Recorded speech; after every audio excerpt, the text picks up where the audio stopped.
días. El tema que nos toca hoy, alumbramiento y puerperio normal.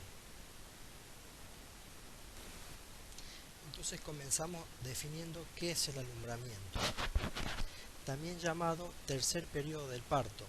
Es el tiempo que se extiende entre la expulsión del feto y la expulsión de la placenta y de las membranas ovulares. En este proceso de eliminación de los anexos fetales lo podemos dividir en tres tiempos: un desprendimiento de la placenta, un descenso de la placenta y desprendimiento de las membranas, y una expulsión de la placenta y de sus anexos ovulares. El desprendimiento de la placenta. Luego de la expulsión fetal, la placenta y las membranas ovulares van a permanecer adheridas en el sitio de implantación. Por eso decimos que entonces se va a realizar fundamentalmente por las contracciones uterinas, que tienen la característica de ser de buena intensidad y alta frecuencia e indoloras. Acuérdense de las contracciones de tipo C o las contracciones del trabajo de parto.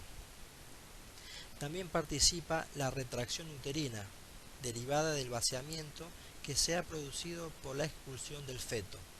Por último, un proceso de ruptura de vasos que provocan hematomas entre la placenta y el endometrio. Posibilitan que, al crecer el mismo, se separe la cara materna de la cara placentaria y de su lugar de inserción. Se acumule progresivamente la sangre y el peso que alcanza termina arrastrando a la porción de la placenta que aún no se ha desprendido y a las membranas ovulares. Clásicamente podemos describir dos mecanismos de desprendimiento.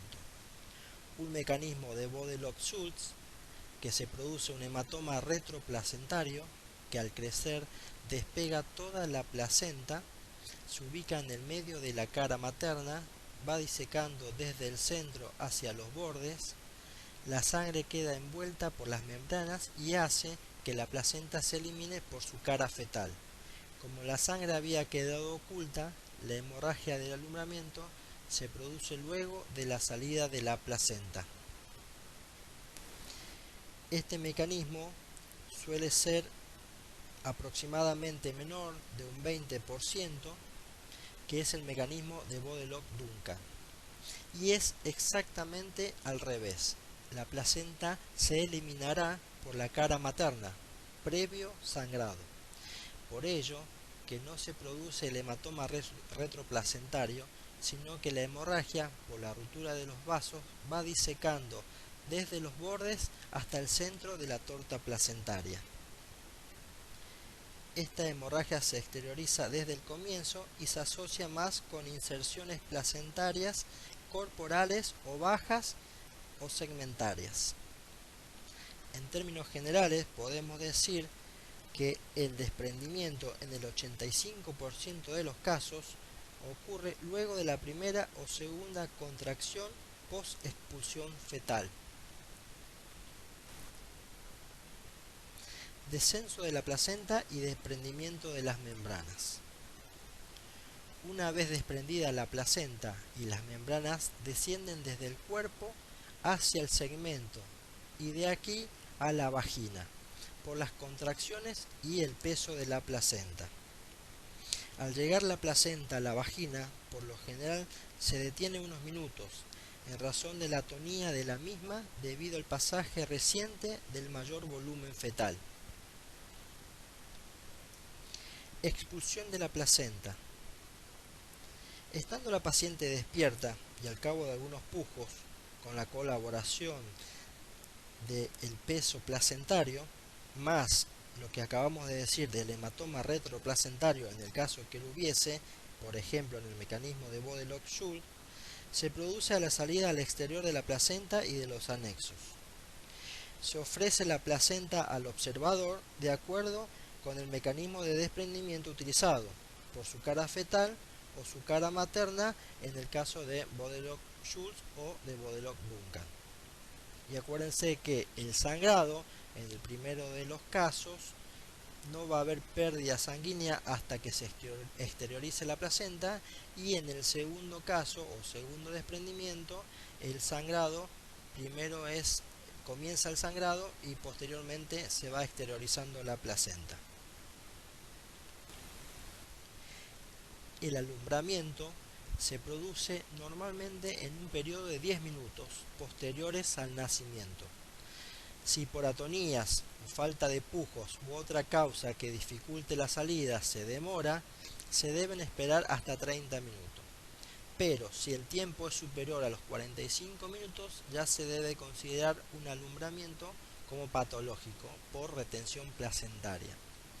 Hacemos hincapié en el manejo activo del tercer tiempo del parto, que es agregar medicación, oxitocina, 10 unidades, una vez que se desprende el hombro posterior o en el clampeo del cordón umbilical, y se realiza una tracción suave y sostenida del cordón umbilical y una contratracción del útero, esperando así el desprendimiento dirigido de la placenta y disminuyendo la hemorragia posparto hasta en un 65% de los casos. Transcurrido el alumbramiento, damos lugar al puerperio. ¿Y qué es el puerperio? Se denomina así al período que transcurre entre la salida de la placenta o alumbramiento y la desaparición de todas las modificaciones gravídicas, con la vuelta al estado de reproducción y funcionamiento habitual del ciclo ovárico, a excepción de las glándulas mamarias. Por lo general, comienza aproximadamente 2 horas después de la expulsión de la placenta y persiste hasta unos 45 días aproximadamente. ¿Cómo podemos clasificar al puerperio? Tenemos un puerperio inmediato, es aquel que comprende las primeras 24 horas posparto. Tenemos un puerperio mediato o propiamente dicho, que es aquel que comprende los primeros 7 a 10 días posparto y durante el mismo comienza la lactancia. Tenemos un puerperio alejado, es aquel que se extiende hasta los 45 días posparto o primeras 6 semanas, y en muchos casos, finalizado este periodo, se produce el retorno de la menstruación. Y un puerperio tardío, que se extiende a partir de los 45 días promedio posparto durante un lapso indefinido y es determinado por la existencia de una lactancia prolongada. También se denomina el puerperio como cuarto periodo del parto.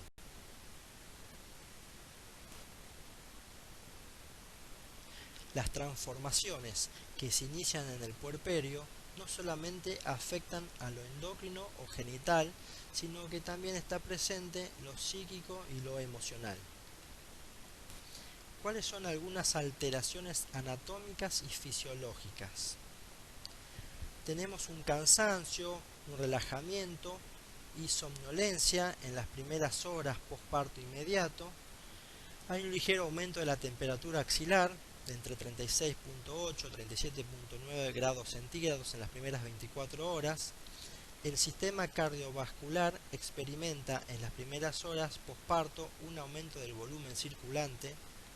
Se restablece el patrón respiratorio, por lo que el diafragma pasa a ejercer las funciones que habían sido limitadas por el aumento del volumen abdominal.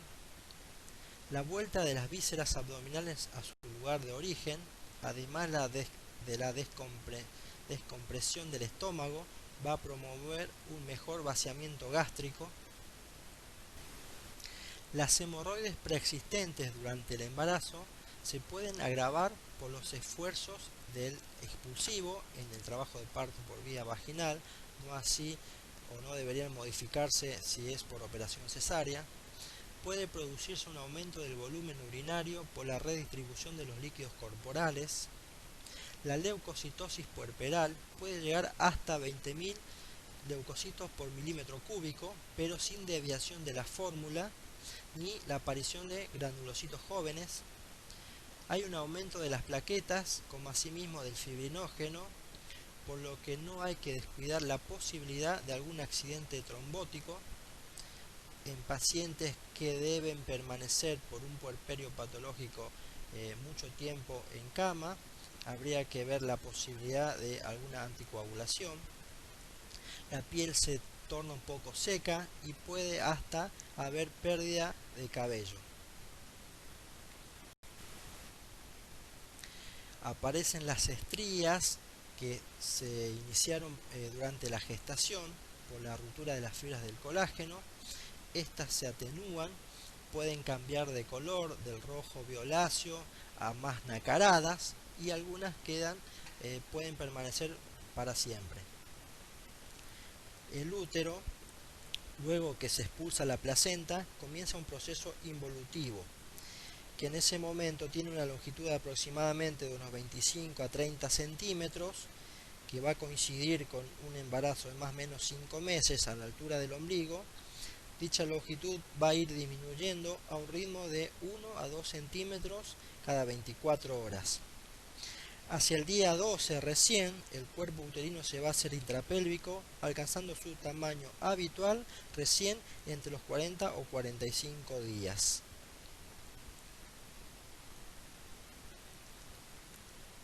Los loquios,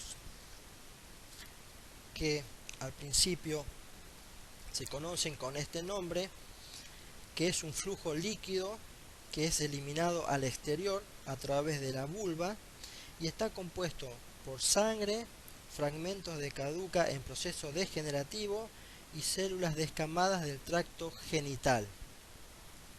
En los loquios tenemos que estudiar la duración de su expulsión, su cantidad, el aspecto, la composición, el olor y la significancia clínica.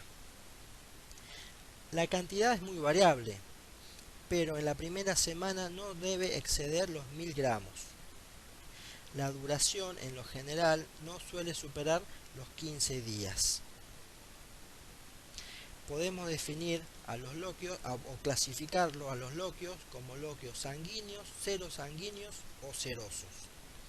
El aspecto y el color de las primeras 48 horas es similar al de la sangre, por eso los loquios hasta los 5 días pueden ser sanguíneos.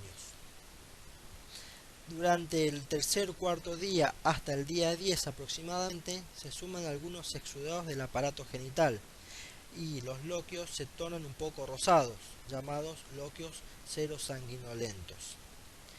Y entre el día 7 al día 10 ya constituyen casi totalmente por secreción del aparato genital, presentándose una coloración mucho más clara, llamando así loquios serosos.